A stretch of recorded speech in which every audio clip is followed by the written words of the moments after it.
On today's show, Bud Light thinks it can save itself by giving away free beer that nobody wants. First Republic Bank is seized after it collapses in the second largest collapse in U.S. history.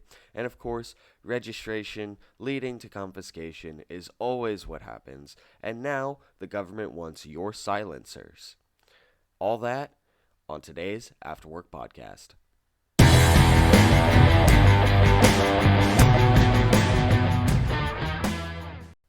What's up, guys, and welcome back to the AfterWork podcast. This is where I would normally say what I'm drinking and smoking, but I'm not going to be doing either of those today because I got wasted last night and I just don't feel good and I really don't need any more alcohol. But with that being said, we are still going to be talking about alcohol. You see, Anheuser-Busch gives away free Bud Light to make amends to distributors after the Dylan Mulvaney controversy. So, Bud Light's solution to this whole problem, instead of doing what they should have done and just outright apologizing to us for their dumb idea, first they go, "Oh, we didn't know about it. We had no idea. This was just a small section of like a rogue advertisement agency portion of our business." And then it went to, "Well, like, come on, what's the big deal?" And then they went to, "Up. That never happened. Come on. Just look at this Clydesdale and this ad about a Clydesdale running through a field and then 9/11. Guys, you remember 9/11, right?" And now they're just like, well, maybe if we give them free items that nobody's buying and nobody wants, that's going to solve the problem. Because nobody wants the beer. Nobody wants to pay for the beer. Why would they want it for free? Because the distributors are still going to try and sell it, right? So if they can't sell it after they buy it, what makes you think that giving them the free beer means anything to them? They still can't sell it because nobody's buying it. So who cares, right? Now, maybe if you gave them some of their money back, that might help out, at least the distributors. But, like, the thing is, the distributors don't care. Like, they don't care. They're only going to sell what's profitable. And right now, Coors is way up there. Like, they've got all your customers, bro. But the other thing is, this does nothing for the customers, right? They're apologizing to the distributors, but how are they apologizing to the customers? Like, how is that an apology to the people who actually buy your product, right?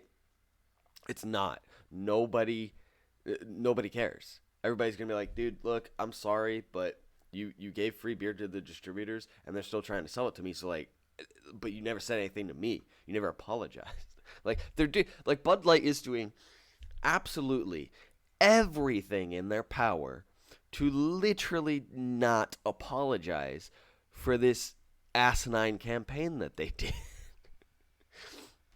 So basically, since April 22nd, the week that ended April 22nd, Bud Light in-source sales have dropped 26%. Holy hell. Like, that is 1/4 of their revenue. I am never going to financially recover from this. Can you imagine how freaked out you would be if you had to pay rent and 25%, of course, after taxes, after the government steals from you, because, you know, we all know they take that. But, like, the after portion, the part that you're supposed to take home, could you imagine if 26% of that just disappeared?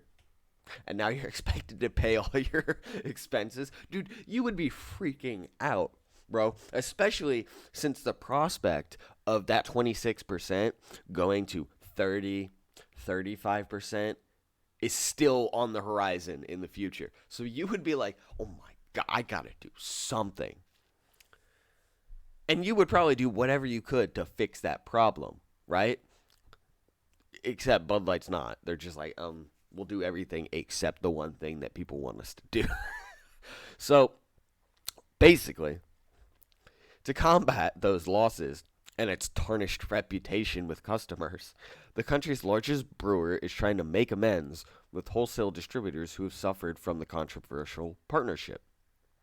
The company reportedly plans to spend more money on marketing Bud Light with new ad campaigns and will send each wholesale distributor employee a free case of Bud Light.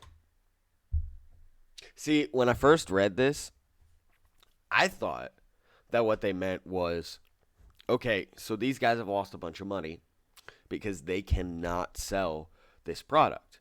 So we'll send them like a truckload of product so that way they can, cushion themselves a little bit. Okay, yes, less people are buying Bud Light, but now they have more to stock their shelves. And that's free profit for them because they got it for free. They stock their shelves. Some people buy the Bud Light, others sits there for a while, but this kind of would even it out. But no, that's not even the case, bro. They're giving them a free case of Bud Light. Now, maybe I don't know what a case is to a distributor, but a case to me is like a 24 pack at best. So you mean to tell me that as a sorry for screwing up all of their profits and the ability to sell, not only are they going to come out with a new commercial or something, but they're going to give away one free case.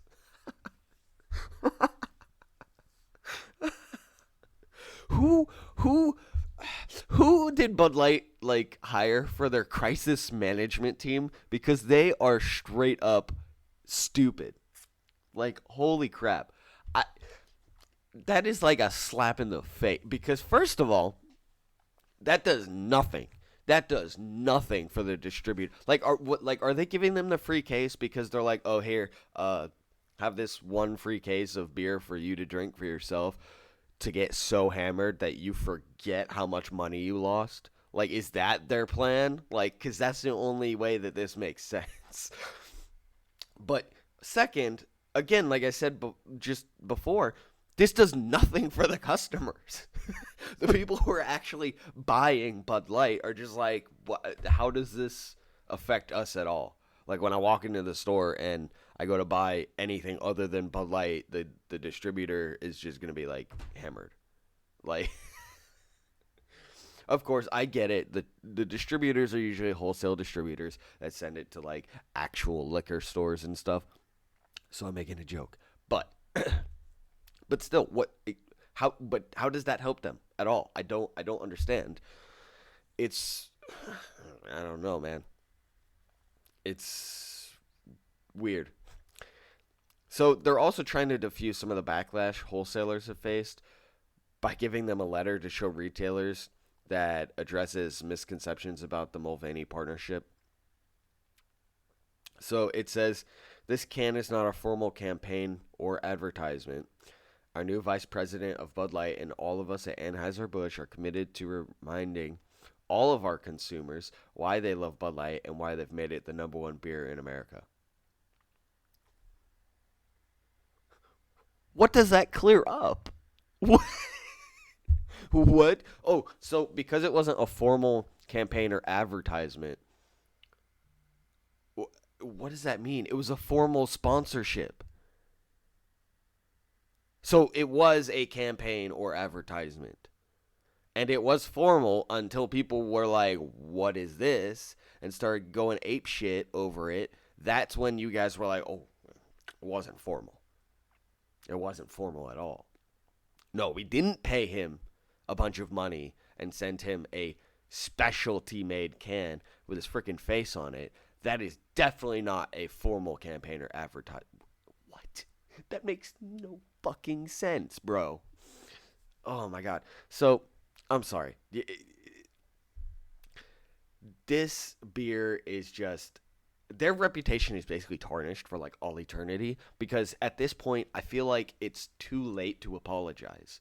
Like there's nothing that they can do to like backtrack this. Like, they had the chance at the very beginning when all this was like immediate backlash. They could have been like, holy crap, we need to do damage control. All right, let's apologize and let's just say we're never going to do this again. because our customers are this demographic of like, mostly guys who just don't care that they're drinking piss water.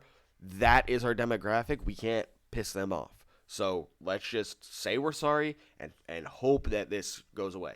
But instead, they did all that other crap. And now they're to the point where they're just like hoping that it goes away. And they're kind of, I guess, waiting it out or something. But like at this point, I don't think people who have moved away from Bud Light are going to come back. Because there's plenty of other things to drink. I mean, you've got Coors, Angry Orchard, Smirnoff, like so many other brands. And again, I don't know exactly which ones are owned by Anheuser-Busch, right? But that's not necessarily the point. Like I know Modelo is owned by them, and some people won't drink Modelo either. But like, even though Anheuser-Busch owns all these products, right? Each product is still its own business with its own CEO, right? Anheuser-Busch is just the parent company. So even if you're not going to go ahead and boycott all Anheuser-Busch products like you should, but even if you're not going to, if you just do Bud Light, it sends the message loud and clear to all the other owned companies and their CEOs, their individual CEOs, and their individual marketing teams that this is not a good idea to do. So those other companies, even though they're owned by a parent company, Anheuser-Busch, they'll get the message. Because 25%, 26%, that's a ridiculous amount, bro. So I'm just waiting to see. I'm very interested to see what their new ad campaign's gonna be. Like, what exactly is their plan? Like they already tried the Clydesdale and 9/11. So like, what other tricks do they have? You know. So I'm very interested to see what they decide to come up with to try and get out of this. I don't think there's anything that they can do, but we'll see what they try. Speaking of trying to get out of things, did you know that the second largest bank collapse happened, and you probably didn't know about it because they basically did it at 4 o'clock in the morning when everybody was asleep behind your back, so that way you wouldn't notice. Yeah, yeah, they did that. So let's head over to this other story here. First Republic Bank seized and sold to J.P. Morgan Chase in the second biggest failure in U.S. history. Get ready, guys. Your dollar's not going to be worth a goddamn thing. All right, maybe not that exaggerated, but like if you are in any of these banks, like you're like your money's going like this. If you have anything over the FDIC insurance in a bank, I suggest splitting up into like a bunch of different banks so every single bank account that you have is insured. Because at this point, if you're a millionaire, you're kind of in trouble. Because so far, all the banks that have collapsed have been places where multimillionaires have put their money in. So, like the normal person, me and you, our money's probably insured, but theirs isn't. If you won the lottery recently, sorry, sucks to be you, right? So, New York not New York. Regulators seized troubled First Republic Bank early Monday, making it the second largest bank. They say early, but it was at 4 in the morning before anybody was up, so that way you wouldn't notice. They did it before the markets opened for a reason. So, First Republic Bank was seized early Monday, making it the second largest bank failure in U.S. history, and promptly sold all of its deposit and most of its assets to J.P. Morgan Chase Bank in a bid to head off further banking turmoil in the U.S. San Francisco-based First Republic is the third mid-sized bank to fail in 2 months. The only larger bank failure was Washington Mutual, which collapsed at the height of the 2008 financial crisis and was also bought by JP Morgan. First Republic has struggled since the March collapses of Silicon Valley Bank and Signature Bank, and investors and depositors had grown increasingly worried it might not survive because of a high amount of uninsured deposits and exposure to low interest rate loans. The Federal Deposit Insurance Corporation said early Monday that First Republic Bank's 84 branches in 8 states will reopen as branches of Chase. And depositors will have full access to all of their deposits. Yeah, because the government bailed them out, basically. So we'll get to that. Regulators worked through late last week and this weekend to find a way forward before U.S. stock markets opened. See, that's why. They wanted to do it so that way they could mitigate some of the stock tankage. And so that way people couldn't put puts against this bank when that happened. So they solicited bids for First Republic's bank's assets and once again turned to Chase, the nation's biggest bank with a reputation as a deal maker during times of crisis. Treasury officials also enlisted J.P. Morgan last month to spearhead a $30 billion funding package for First Republic. Our government invited us and others to step up, and we did, said the CEO of Chase. As of April 13th, First Republic had approximately $229 billion in total assets and $104 billion in total deposits, the FDIC said. The FDIC estimated its deposit insurance fund would take a $13 billion hit from taking First Republic into receivership.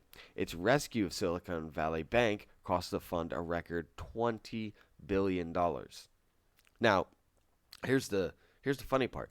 The FDIC insurance is supposed to be for anything I think it's $250,000 or less. But I believe with the Silicon Valley Bank, they use some of that insurance to bail everybody out. Meaning that your money that is supposed to be insured might not be insured if they keep doing this, because they only have so much money to use as insurance against this stuff. And if they keep using it like this, your money in your bank, even though it's well below the $250,000, might not be insured either. So before Silicon Valley Bank failed, First Republic had a banking franchise that was the envy of most of the industry. Clients, mostly the rich and powerful, rarely defaulted on their loans. The bank has made much of its money making low-cost loans to the wealthy, right? To people like Mark Zuckerberg. Flush with deposits from well-off people, First Republic saw total assets more than double from $102 billion at the end of 2019, when its full-time workforce was 4,600. But the vast majority of its deposits, like those in Silicon Valley Bank and Signature Bank, were uninsured because it was above the $250,000 limit set by FDIC. And that worried analysts and investors. If First Republic were to fail, most people wouldn't get their money back, right? So those fears were basically realized based on the quarterly results. First Republic said customers rushed to pull out more than $100 billion in deposits following the failure of Silicon Valley and Signature.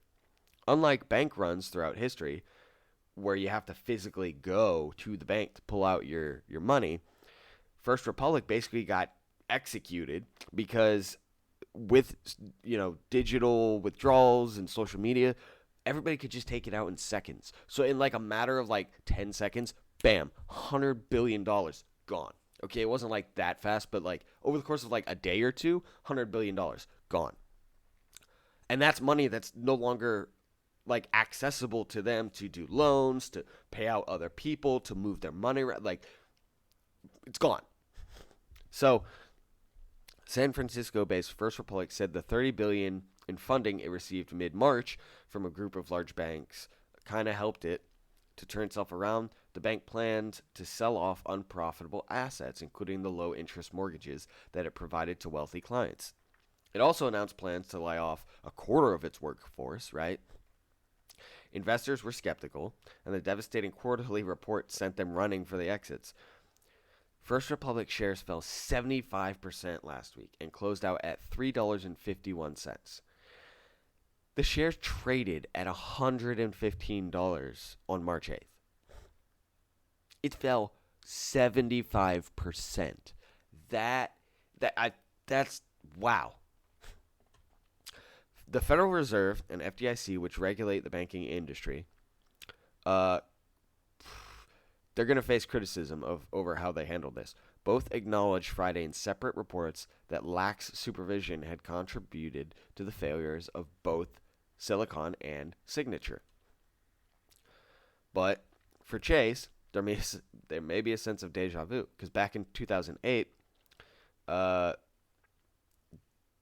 how do you say that?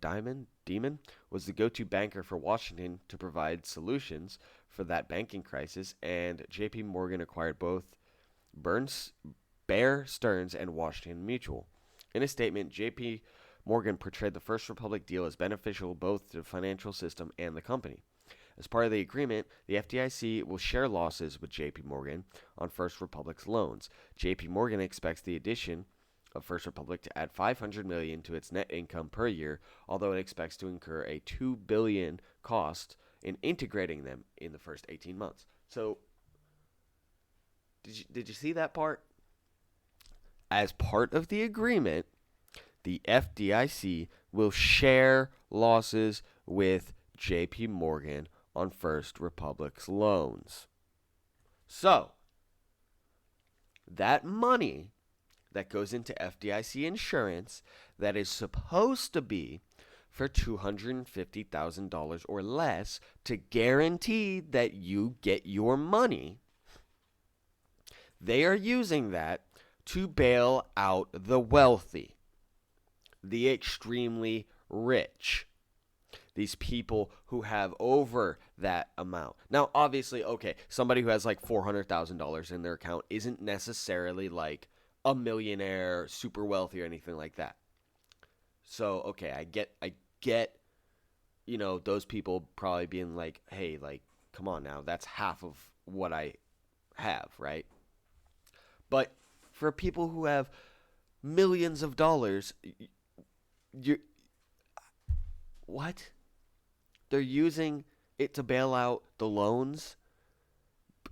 And again, like I said before, the FDIC only has a certain number of money that it can use to cover losses.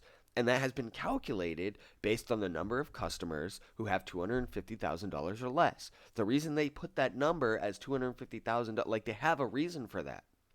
And now you're sitting here going, well, we could just like bail out this bank for like billions of dollars and then this bank for billions of dollars. And then like, a couple years from now when like all the banks start failing, or maybe months, who knows, because it looks like it's going to be a matter of months, you lowly people who, have less than $250,000, well, sorry, you're going to have a hard time getting that because we already used all of the money that was supposed to be for that for bailing out the banks.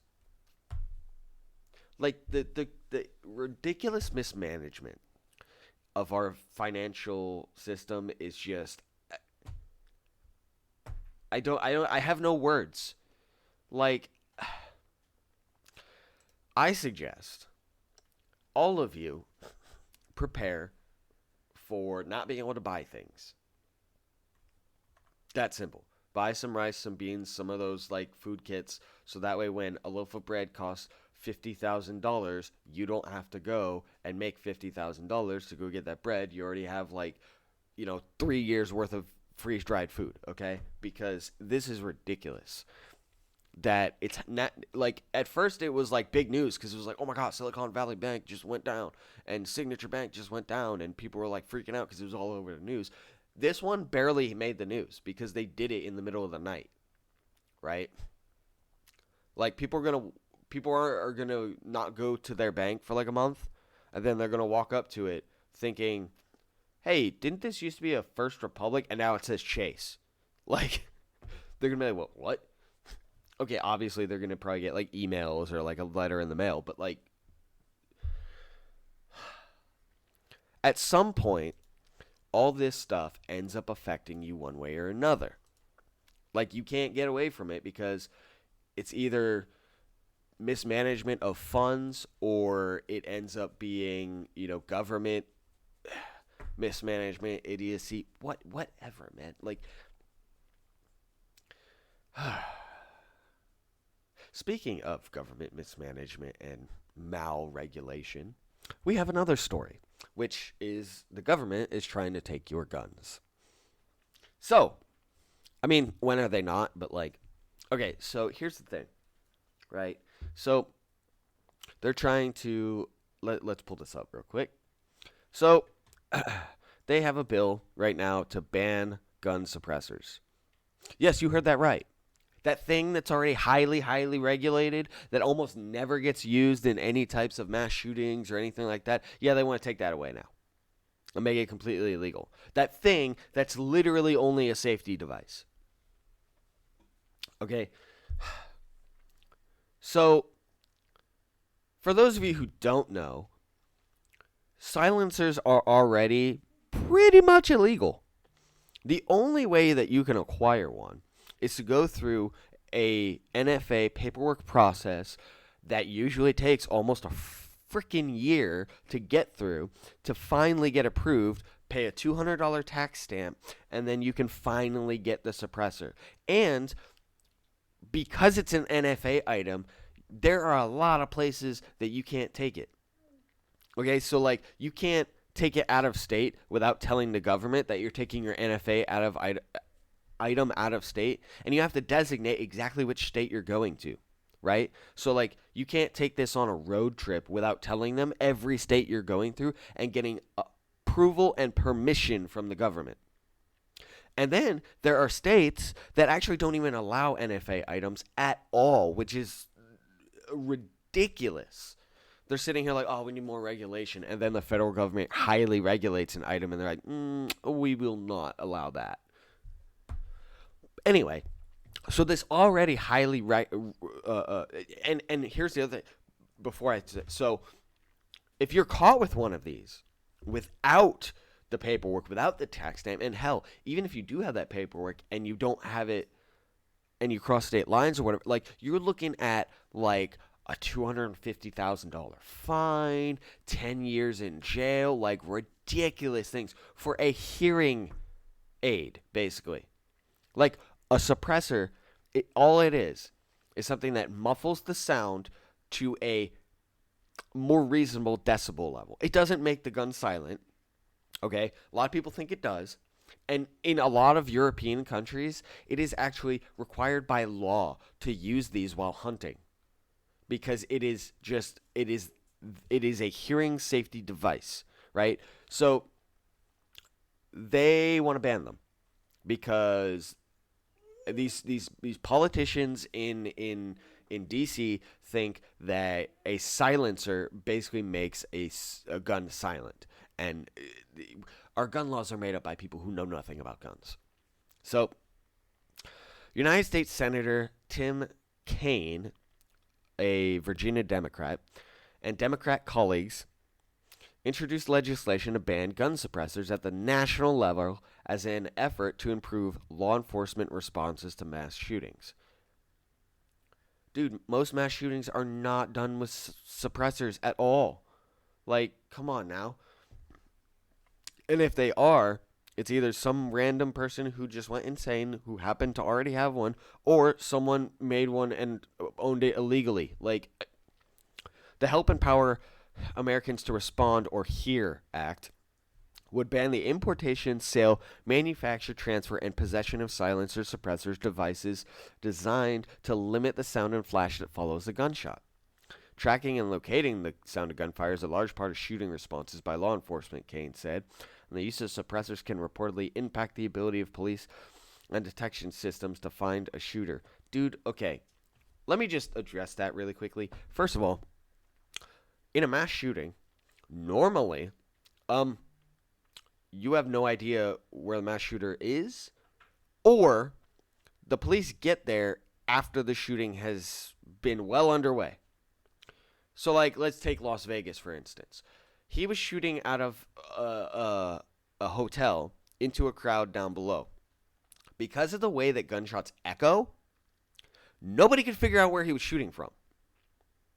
Even with the gun flash coming out of the window, it took people a long time to figure it out because of the way the echo happened.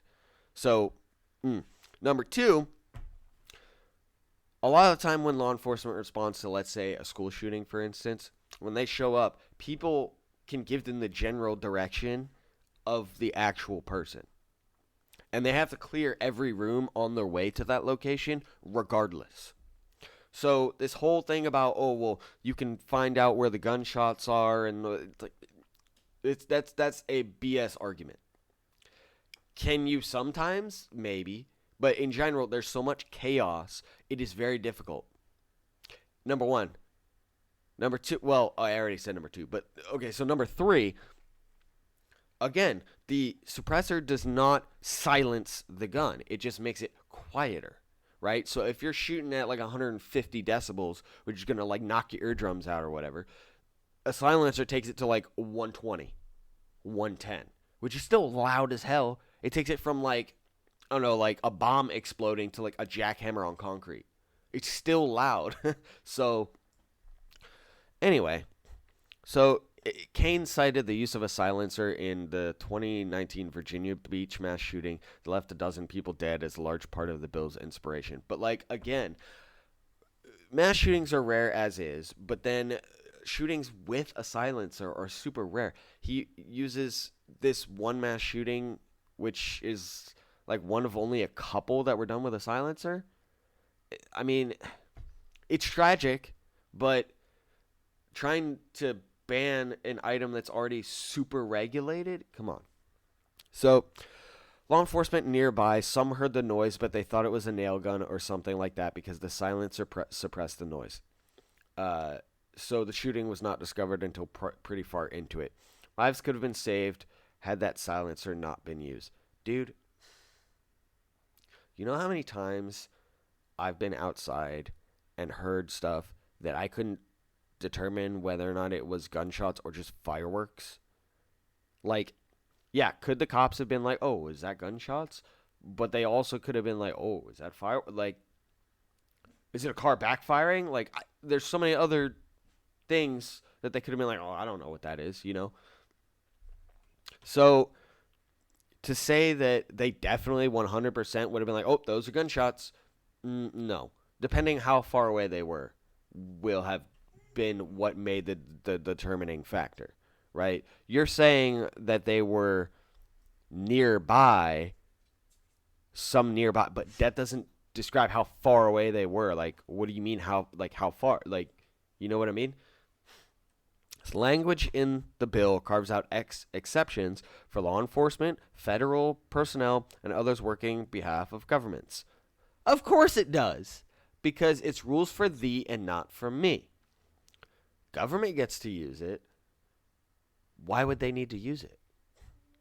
If the only reason that if the only reason that, according to them, the only reason that the silencer is used is to lower the sound to hide from the police and to make it harder for the police to see them, why do the police need it?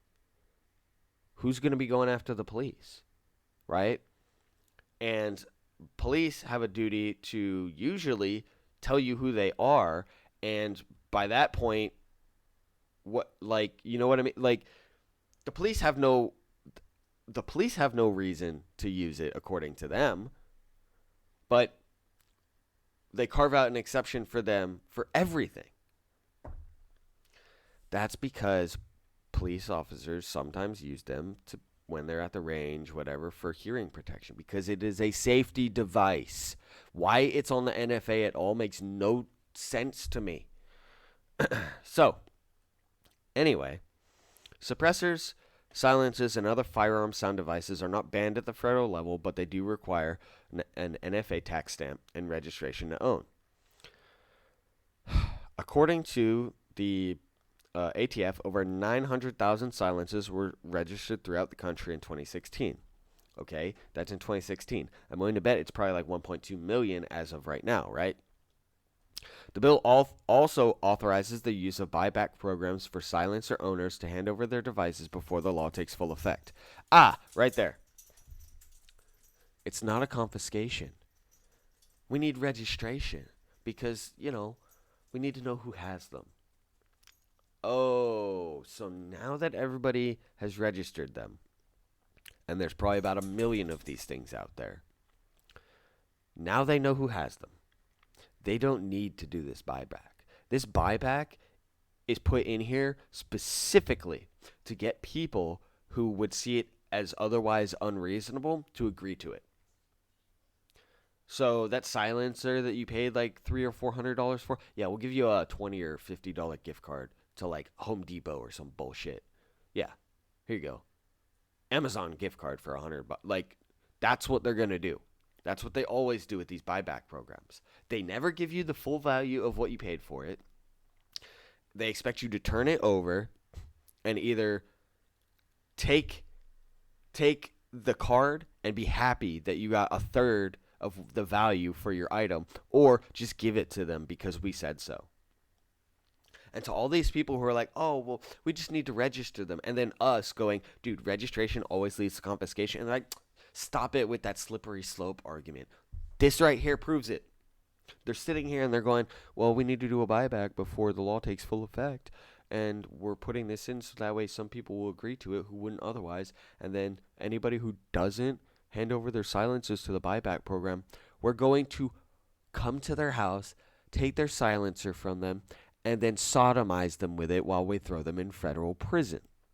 Because we don't actually need to do the buyback program because we know every single person that owns a silencer because you had to register them. That is why I don't own one. That is why I don't have NFA items. Because I don't want to be on a list. Now, okay, I get it. Yes, I'm probably on a list somewhere, some way. The ATF probably has like 4473 records of something that I've bought. Okay, fine. But those records take a lot longer than the NFA records, which are just like boop, boop, boop, boop, searched. Right? So, and it's also kind of a principle thing. It's like I'm not going to willingly put myself on a registry. Like, So, again, if this were to pass, which again I don't necessarily think it's going to, because I don't think that there's the support for this, but like if it did, dude, you would see the ATF at your door going knock knock knock.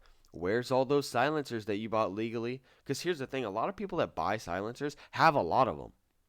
Like, once they buy that first one, they're like, well, I'm already registered. Might as well get a bunch. And so you could have people that have thousands of dollars of silencers. I mean, they've got like 10, 20 silencers, whatever. Okay. Let's say each of those are like $300. That's a lot of money. And now the ATF is going to come in and go, we're going to give you like $50 for each of these. You're going to get maybe like a couple $100, $800 back, even though what you've got is worth way more than that. And that's assuming that you do the buyback. Otherwise, the ATF's just going to show up to your door and then be like, oh, you're in violation of the law, so we're going to take all these from you, and we're going to throw you in prison for this thing that was heavily regulated, that was legal to own for, like, the last century. The government needs to stop. The Second Amendment says shall not be infringed. The NFA shouldn't even be a thing, but more so to the fact that this is already a highly regulated item. Why are they trying to ban it? Because it is not about regulating these items and allowing the Second Amendment to still be in place and just regulating them for safety. No, it's about getting rid of it completely in increments. First, they have you register it, saying, oh, well, safety. And then they go, well, now we're doing a buyback. And then they do mandatory buyback. And then it's, well, if you still have them, you're a criminal. And because you registered them before, now we know who to go and string up. So, this is ridiculous. I don't think it's going to pass, but if you live in one of these areas where one of your reps here is a co-sponsor, I'd write to them and tell them to knock it the hell off. Anyway, guys, that is it for me today. I know that this was not necessarily a really long AfterWork podcast, but I hope you enjoyed it, and I will see you guys all next week. If you guys like that video and you like freedom as much as I do, go ahead, like and subscribe, drop a comment down below, and go ahead and head over to rumble.com and subscribe to me there. That would greatly help me out, especially if, YouTube gets taken down for whatever reason. I wonder what that reason could be. They don't like guns. But that way, you, the viewer, will still be able to watch me and all of my patriotic glory should anything happen to my YouTube channel, because Rumble values free speech. Anyway, guys, as always, thank you for watching, and I will see you next time.